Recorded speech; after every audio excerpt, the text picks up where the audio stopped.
Quando você investe na sua marca pessoal, automaticamente você está como se fosse diluindo seu investimento em 5 outras marcas que são empresas que estão embaixo.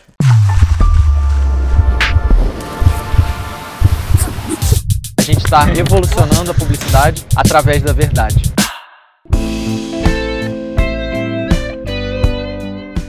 Cara, eu queria que você contasse assim, eu sei que você tem uma história de vida tipo gigante, mas queria que você resumisse assim para mim, pra galera em 3 a 5 minutos assim no máximo, a sua história de vida até você chegar onde você está hoje. Eu sou nascido e criado no bairro de Itaquera, né? Tive uma infância muito difícil, né? Conheci a miséria, conheci a pobreza. Sou um cara que eu sei o que é você chegar em casa e não ter o que comer, né?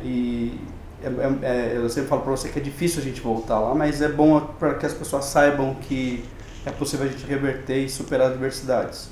E daí o tempo foi passando, o que mais me motivou isso era ver a situação da minha mãe triste, né? Com aquele monte de gente em casa, ela com aquela responsabilidade toda não dava conta.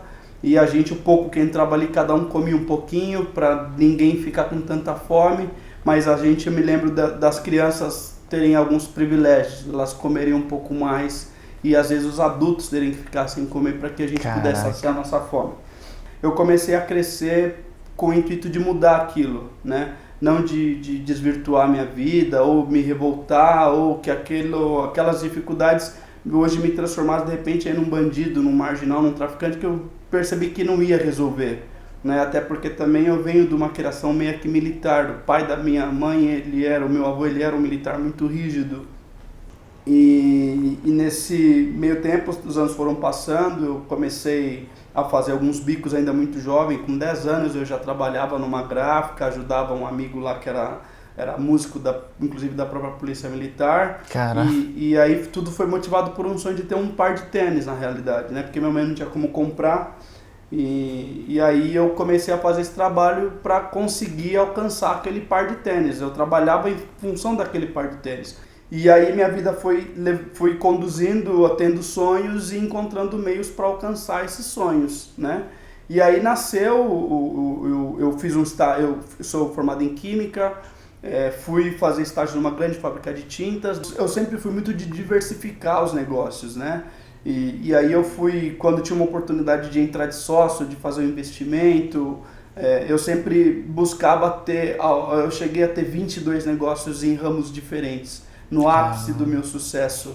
Eu sempre fui muito articulado. Antes de sair para fazer uma venda, eu sempre montava toda uma engenharia. Eu sempre pensei a vender muito bom, mas eu vender algo que satisfaça e exceda as expectativas do meu cliente é muito melhor, né? Eu gostava de ganhar dinheiro com venda, mas eu gostava muito mais de ver os clientes satisfeitos com os produtos que eu vendia. E você falou uma coisa muito interessante da figura do empreendedor, que é um vendedor também, que é o seguinte: ele tem uma visão de negócio que muitas vezes um funcionário não tem. Então ele consegue entender o impacto daquela solução que está sendo vendida, não só para aquela área específica, mas para o negócio como um todo. Isso é fundamental, porque o empreendedor que está do outro lado não está pensando só numa área. Ele tem que conseguir visualizar o negócio como um todo. Senão não funciona, porque na verdade que tá tudo interligado. Pensa nessa mão aqui, você fala, mas eu tenho 5 dedos, não, tira esse para você ver o que vai acontecer, não é? Não vai conseguir equilibrar as coisas. Cara, tira o dedão para você ver, né? Então assim, imagina você sem o dedão. Então se não funciona, se a engrenagem, se não há sinergia, né, entre todas as áreas, e era isso que a gente fazia, nós conectávamos todas as áreas. Legal. E foi nesse conectar todas as áreas que nós caímos numa multinacional americana. Nós vendemos um software de gestão para a PepsiCo Brasil. Quando a gente foi ver, esse software já estava em 18 países, em mais de 50 plantas. E passamos ali alguns anos, né, 2 anos desenvolvendo a ferramenta, e essa ferramenta foi usada durante uns 5 anos, e foi aonde de fato eu vi pegar dinheiro. Você fala, estou ganhando dinheiro, né? E essa ambição de construir um império também, Lucas, ela tem que ter uma certa limitação, né? São vários tipos. O Augusto Cury fala em um dos livros dele, modelos de ambição. né? E, infelizmente eu estava na missão errada. Quero ter, até que um dado momento da minha vida, eu querendo triplicar o capital que eu tinha, não o meu capital de papel, eu acabei entrando num negócio, isso ali por meados de 2011, 2012, e acabei perdendo na verdade perdi tudo, né? Porque eu investi R$ 1 milhão em papéis, né? Mercado financeiro, e acabei comprando um papel falso, né? Comprei letras falsas, né? E meu império ruiu assim, mas foi muito rápido, né? Porque eu levei aí quantos anos para construir, montar, né? tudo, né? E um negócio acabou, eu cheguei na minha terceira falência, eu cheguei a puxar quanto eu devo hoje, eu cheguei ao número de quase R$ 3 milhões. E você tinha quantos anos? 34? Isso foi em 2012, né? Então tô com 43, fazem 7 anos aí, né? Então tava aí com 36 anos. Entendi. E para mim foi muito duro, porque você aparece muito, né? As pessoas te endeusam, né? Te veem como o grande Júlio, e aí de repente aquelas pessoas começam a perceber que as coisas estão mudando, até o psicológico da gente muda um pouco. Aí começa, quando vem a pressão, né, dos fornecedores, a pressão dos meus sócios, né, porque eu tirei capital das empresas, eu descapitalizei as empresas para entrar nesse negócio com a promessa de devolver o dinheiro em um período de tempo, acabou dando errado, então ali eu já tive que abrir mão das empresas mais lucrativas em troca dessa dívida, então ali eu reduzi pelo menos minha participação nas empresas pela metade. E a falta de dinheiro não me deu sustentabilidade para manter os outros negócios funcionando. Então eu fui perdendo as empresas foram quebrando, e na medida em que as empresas iam quebrando também, eu ia perdendo os bens que eu tinha conseguido por conta do endividamento com bancos, né? Com fornecedores, você negocia, até que eu fiquei literalmente sem nada, até eu cheguei no fundo do poço mesmo, em 2014, 2014 ali, meados de 2000 até 2015, estava literalmente afundado, mergulhado numa depressão profunda, mergulhado em dívidas mesmo, que eu não via saída, e a única saída que eu via para aquela solução era o suicídio. E até que eu cheguei e falei, não, é hoje, não aguento mais, né? Não estava aguentando mais o oficial de justiça na minha porta. Não, né, eu chegava para entrar dentro do meu escritório, eu tinha um oficial de justiça fazendo campana lá, né? Eu chego para trabalhar, me entra a polícia com o oficial de justiça para penhorar joias, bens, relógios, né?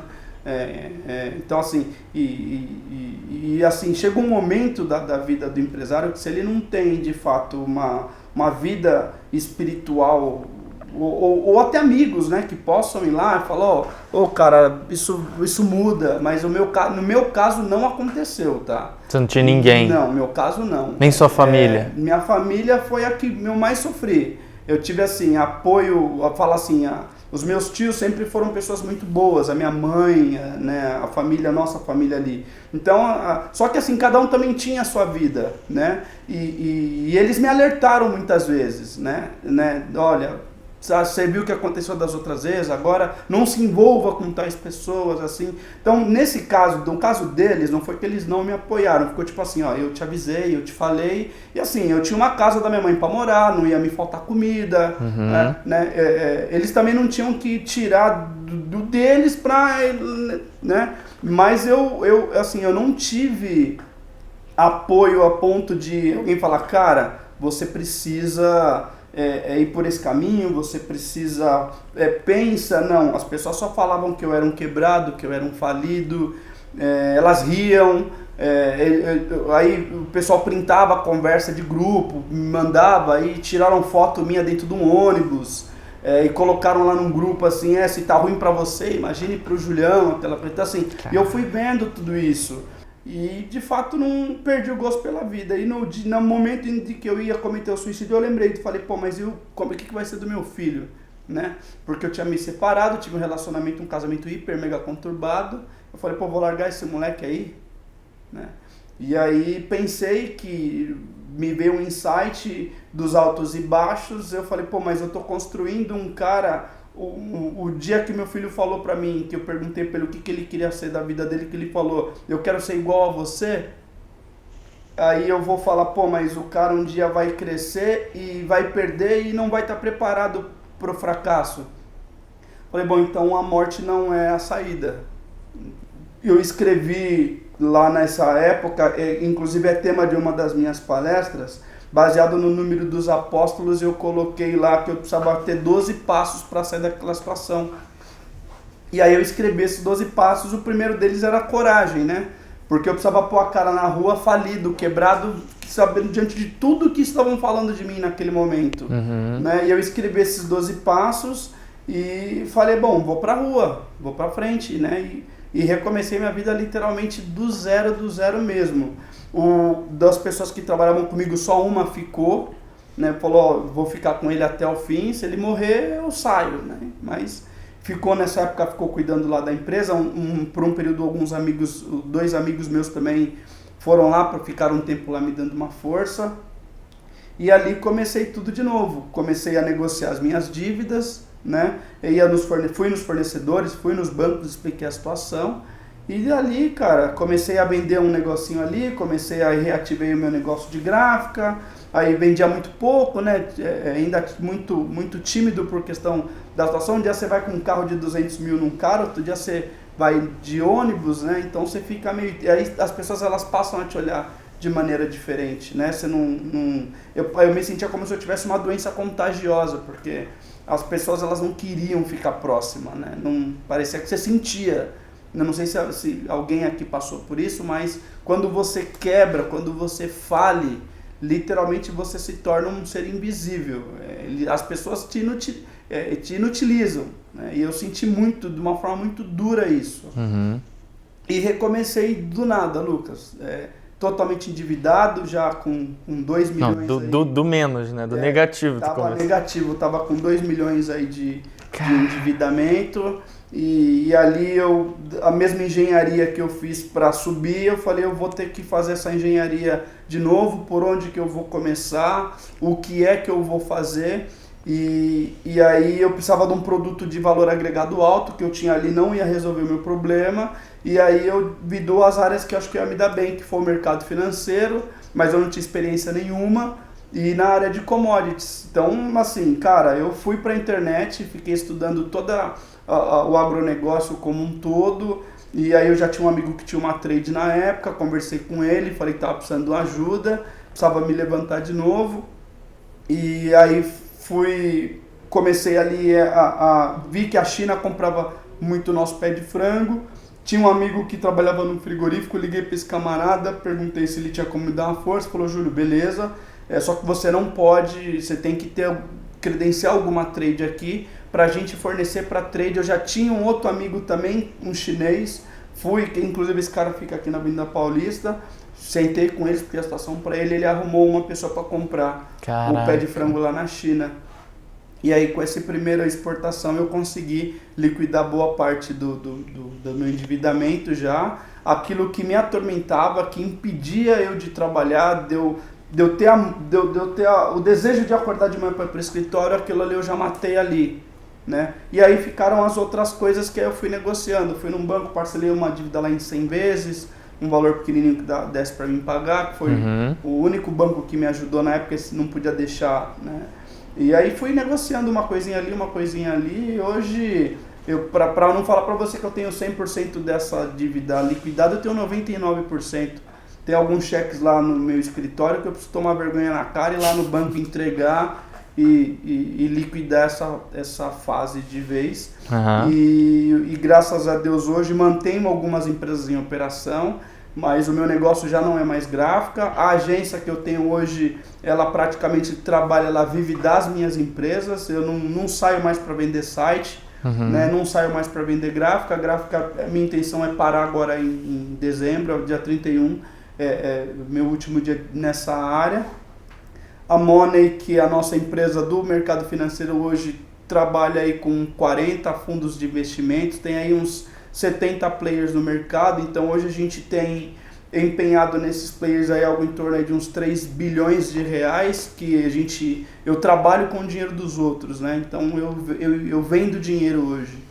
Eu vou a uma empresa que está precisando de um capital, eu presto uma consultoria para essa empresa, ganho nessa consultoria, e se no final o fundo de investimentos achar que é conveniente emprestar essa grana, eu ganho um percentual do volume desse dinheiro que entra nessa empresa. Entendi. Né? E a parte de commodities também continuo, não tenho a trade, mas sou mandante de uma grande trade que fica em Leme, que exporta praticamente para o mundo inteiro. E eu também tenho hoje, são os meus principais negócios hoje estão nessas duas áreas, mas mantenho a nossa pousada, vou encerrar as atividades do sítio agora dia 31 também, porque eu não estou conseguindo administrar um espaço muito grande, de 40 mil metros quadrados, muito bem construído. Vou reativar em 2020 a nossa perfumaria, adquiri 2 empresas no ramo de autopeças recentemente, uma empresa que atende o varejo, uma outra empresa que atende o atacado, e agora a gente está estruturando também a parte de pneus que nós não tínhamos, então ficou a RBP Auto, a RBP Pneus e a SAP, que é a SAP de Soberan Auto Parts. Entendi. Isso a gente atende o mercado varejo no ramo de autopeças. No total, você tem participação em quantas empresas? Diretamente como sócio são 5 empresas. Entendi. E indiretamente são 11 que totalizam 16. Hoje. Através da Money?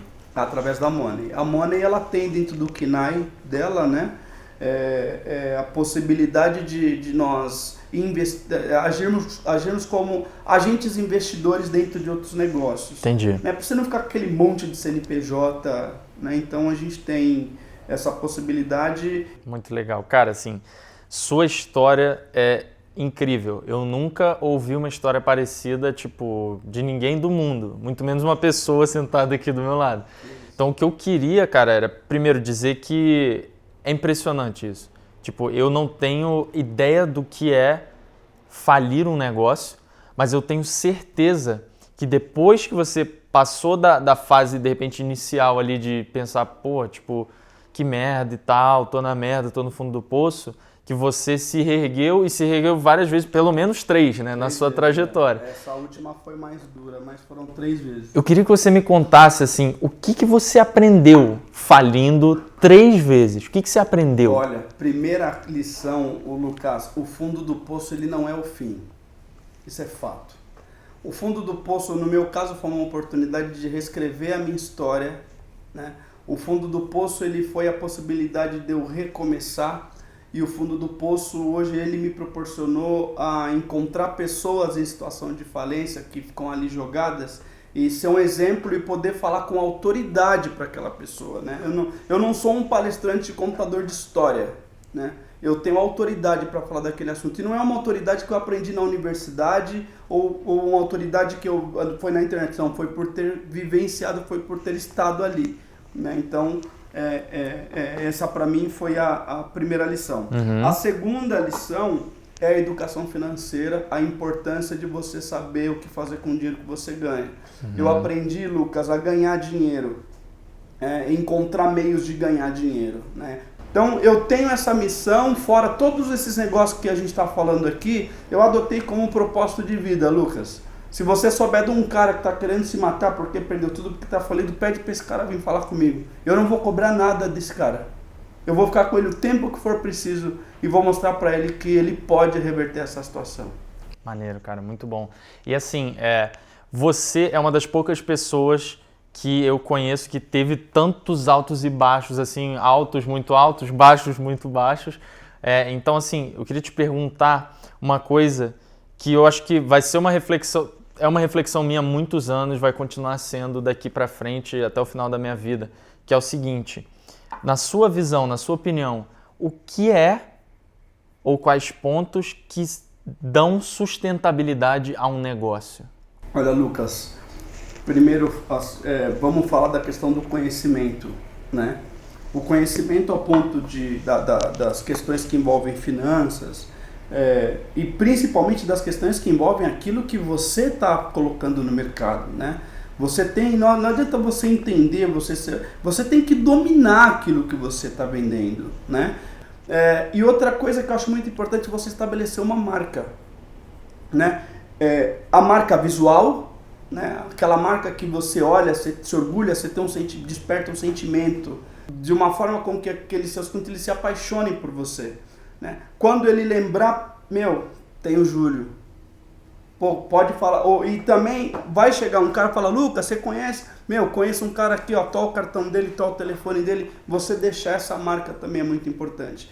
E como é que você deixa essa marca? Primeiro, prestando bons serviços, sendo honesto, né? E fazendo os seus principais princípios, aquela sua cartinha de valores, e não deixar com que você se desvencilhe daquilo que daquilo de fato são os seus principais valores. Um dos valores que eu não abro mão é o valor da honestidade, dos 10 que eu tenho. Então, eu sou muito claro e eu não empresto dinheiro para cliente que eu sei que amanhã depois vai estar lá quebrado, falido, a ponto de chegar onde eu cheguei. Sim. Para você, qual que é a diferença entre marca corporativa, a marca da empresa, e marca pessoal? Como diferença, eu falo para você que o cuidado em você ter uma marca que gere impacto, né? Você olhou, cara, deu tesão, lacrimejou os olhos, beleza. Fisicamente, Lucas, todas essas questões que envolvem questão de higiene pessoal, questão de comportamento, e as duas acabam andando juntas, cara. Não tem jeito, não dá pra separar. Na verdade, elas são diferentes, mas por 1 centímetro só. E de fato, elas acabam andando uma junto da outra. É isso. Eu acho que no seu caso, assim, e eu me espelho muito em características suas. Por exemplo, eu também tenho essa ambição de construir várias empresas, de ser um empreendedor serial. Eu vejo que tem um benefício muito grande em construir a marca pessoal desde o dia zero, que é uma coisa que eu já venho fazendo, porque, querendo ou não, eu só vou me envolver em negócios que eu tenho uma conexão real com aquele negócio. Não é porque é uma oportunidade racionalmente, financeiramente muito valiosa que eu vou entrar naquilo. Eu vou ter que me conectar com o negócio. E aí, invariavelmente, a minha marca pessoal vai compartilhar valores, princípios com essa marca. Por isso, quando você investe na sua marca pessoal, automaticamente você está como se fosse diluindo seu investimento em 5 outras marcas que são empresas que estão embaixo. Essa serialidade no mundo dos negócios, assim, é inclusive uma das minhas marcas pessoais. Quem me conhece, sempre, eu tenho uns amigos na academia que sempre pergunta pra esse cara o que ele faz. É o cara dos 30 negócios, né? O que ele faz, cara? Eu vendo cartão de visita e vendo pé de frango. Você vai ver um cartão de visita, mas vendo um pezinho de galinha aqui. É isso. Não, maneiríssimo, Júlio. Você quer deixar uma mensagem assim para inspirar a juventude, para inspirar a galera que está assistindo? Claro. Lucas, a questão de você abrir mão daquilo que é o teu sonho. Tem uma direção, tem um sonho, cara, percorre esse sonho até você conquistá-lo. Nunca desista dos teus sonhos. Inclusive, é uma boa leitura que eu deixo aí para quem está nos assistindo, para quem vai nos assistir. É a mensagem que eu deixo para que jamais desista daquilo que você tem como objetivo principal. Se é ser um jogador de futebol, se é ser um médico, se é ser um dentista, seja lá o que for. Se é ser uma pessoa de sucesso, persiga o sucesso até você alcançá-lo. Júlio, tamo junto. Obrigado. Muito obrigado. É isso, muito cara. Obrigado por se ver. você me chamar 200 vezes, eu venho, cara, porque eu te acompanho também e te admiro muito mais. Que Na isso, proporção da minha admiração por você é muito maior. Que isso, tá doido.